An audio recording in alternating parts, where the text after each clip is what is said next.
सिंधी अबाणी बोली मिठड़ी अबाणी बोली। हाँ सिंधी अबाणी बोली मिठड़ी अबाणी बोली। तंहिंखे मां कीअं विसारिया जिंद जान तंहिं ते वारिया। जंहिंमें दुनिया मूंखे पींघे में माउलोली।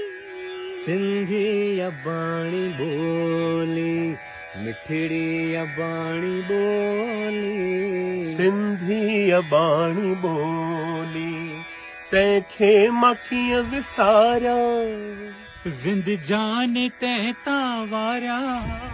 जंहिंमें ॾिनी मूंखे पींगे में माउलोली। सिंधी अबाणी बोली मिठड़ी अबाणी बोली। सिंधी अबाणी बोली ओ मिठड़ी अबाणी बोली। जय झूलेलाल। जय झूलेलाल।